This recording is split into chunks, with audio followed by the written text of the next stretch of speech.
Yesu ashimwe waramutse neza uyu ni umunsi wanjye uyu ni umunsi wawe ukubera umunsi mwiza ndagushimira ko ufite umwanya w'Imana yawe ntako bisa kubona Imana tuyibanza imbere ukabyuka uyifitiye umwanya ukirirwa uyifitiye umwanya kandi wifuza ko yagira ijambo mu buzima bwawe nta handi tumenyera Imana nta handi tumenyera ibyo ikunda ibyo yemera n'ibyo ihakana ibyiha umugisha n'ibyo idaha umugisha nko mu ijambo ryayo nta handi tuyimenyera ni mu ijambo ryayo uko tugenda tuyimenya iduha imbaraga zo kuyizera ntabwo wakwizera umuntu utazi niyo umwizeye umwizera nabi ntubuze imbaraga zaho zigera naho zigarukira ntubuze ibyo ashoboye n'ibyo adashoboye rero uko tumenya Imana bidushoboza kuyizera kuko tuba twamenye ibyo ishoboye tuba twamenye uwo iri we tuba twamenye imbaraga zayo n'ubwizerwe bwayo kandi tubibona mu ijambo ryayo turimo turasoma ubuhanuzi bwa Yeremiya tugeze ku gice cyaho cya 39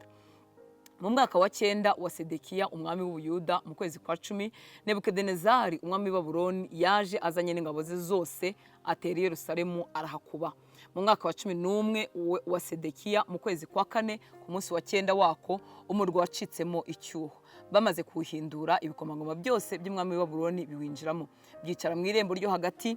amazina yabyo ni Nerugari, Shareseri na Samugarinebo na Sarusekimu na Rabusarisi na Nerugari, Shareseri na Rabumagu n'ibindi bikomangoma byose by'umwami wa Babuloni ayo namazina y'ibikomangoma by'umwami wa Babuloni bicaye hafatirwa imanza mwibuka ko imanza kera zacirwaga bagiraga ahantu bacira imanza ku marembo ibikomangoma by'i Babuloni nibyo byasimbuye ibikomangoma byahoze mu bwoko bw'Imana ngo nuko Sedekiya umwami w'Ubuyuda n'ingabo ze babibonye bahera ko barahunga bava mu murwa n'injoro banyura mu nzira yo mu murima w'umwami ku irembo ryo hagati y'inkike zombi umwami ubwe awuvamo ahunga ajya aherekeye muri Araba mwibuka ko byose byazanywe no gutera Imana umugongo ishyanga ryahoze rimeze neza umurwa wahoze witwa umurwa wo gukiranuka ahantu Imana yahoze ituye ari ubuturo bw'Imana uyu munsi abahoze ari abaho barimo barahunga byazanywe n'iki no gutera Imana umugongo nta cyiza n'iki kimwe twunguka dusoroma mu gutera Imana umugongo mu gusuzugura Imana mu kwiyobora ubuzima bwacu iyo umuntu ataraha Yesu ubuzima bwe nta nubwo amenya ko asuzugura Imana ariko kuyoborwa nawe ubwawe no gusuzugura Imana igihe cyose Imana idafite ijambo ku buzima bwanjye burya mbasuzugura Imana nubwo nakwibwira ngo ndimo nabikora neza Imana ni umwami ni umukiza w'ubugingo bwacu ikwiriye kugira ijambo mu byemezo byose dufata ubuzima bwacu dufatira ubuzima bwacu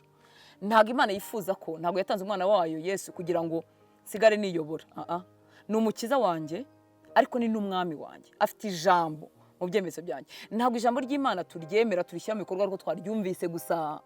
n'igihe tutararyumva dupfa kuba twamenye ko ari iby'Imana ikunda dupfa kuba twamenye ko ari iby'Imana ishaka twitoza kubyumvira kubera iki kuko Imana ni umwami reba iri shyanga uburyo rigiriwe nabi kuko ryateye Imana umugongo ryanze ko Imana iritegeka uyu munsi abantu benshi bashaka ko Imana ibakiza ariko itabategetse ni indwara ntabwo bidukwiriye dukomeje ku 5 ngo ariko ingabo z'Abakaludayo zirabakurikira zifatira Sedekiya mu bibaya by'i Yeriko zimaze kumufata zimushyira Nebukadinezari umwami wa Babuloni ari Ribura mu gihugu cy'Hamati maze amucira urubanza nuko umwami wa Babuloni yicira abahungu ba Sedekiya mu maso ye Ribura maze umwami wa Babuloni yica n'imfura zose z'Ubuyuda kandi anogora Sedekiya mwo amaso amubohesha iminyururu ngo amujyane i Babuloni kandi Abakaludaya batwika ingoro y'umwami n'amazu ya rubanda basenya n'inkike z'i Yerusalemu ibyahoze ari byiza by'i Yerusalemu byahoze ari ibyirato by'i Yerusalemu byose biratwitswe ngo maze Nebuzaradani umutware w'abarinzi ajyana abantu basigaye mu murwa ari imbohe n'impunzi zamucikiyeyo n'abarokotse bo mu bantu bari basigaye nuko Nebuzaradani umutware w'abarinzi asiga mu gihugu cy'Ubuyuda abantu b'abinazi batagira icyo bafite abantu babatindinya kujya batagira icyo bafite abahinzabibu hamwe n'imirima nuko Nebukadinezari umwami wa Babuloni ategeka Nebuzaradani umutware w'abarinzi ibya Yeremiya ati umujyane umumenye ntugire icyo umutwara ahubwo icyo azakubwira aba ari cyo uzamukorera nuko Nebuzaradani umutware w'abarinzi na Nebushazibani na Rabusarisi na Nerugari Shareseri na Rabumagu n'abatware bakomeye b'umwami wa Babuloni bose batuma gukura Yeremiya mu rugo rw'inzu y'imbohe bamushyira Gedaliya mwene Ahikamu mwene Shafani ngo bamuheke bamusubize iwe nuko ageze mu bantu baho arahatura nongera mbibutse ko Imana igenga ibintu byose ndahamya ko kuba Yeremiya yari umuhanuzi wenda Nebukadinezari atarabizi n'ibikomangoma bye bitari bibizi ariko Imana imuhagazeho biratangaje uburyo uyu mwami Nebukadinezari yatumye aba barinzi be cyangwa uyu mutware w'abarinzi yamutumye ngo icyo Yeremiya ari bukubwira bari cyo ukora cyo gusaba bari cyo ukora Imana ijya ituvuganira,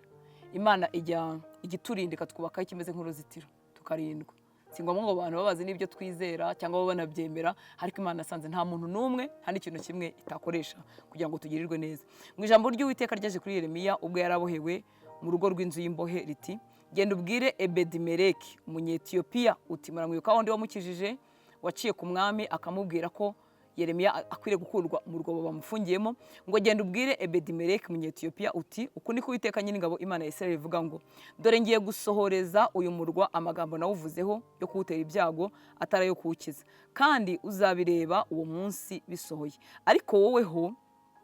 kuri uwo munsi nzagukiza, niko Uwiteka avuga, kandi ntuzatangwa amaboko y'abantu utinya. Ni ukuri nzagukiza kandi ntuzicishwa inkota, ahubwo ubugingo bwawe uzabutabarura kuko wanyiringiye, niko Uwiteka avuga. Mu yandi magambo, uyu munyetiyopiya, uyu Ebedimeleki, igihe yakizaga Yeremiya yari abitewe no kwiringira Imana. Ntabwo yari gukiza Yeremiya atemera amagambo Yeremiya avuga, atemera n'uwayamuhaye ari Uwiteka Imana Nyiringabo.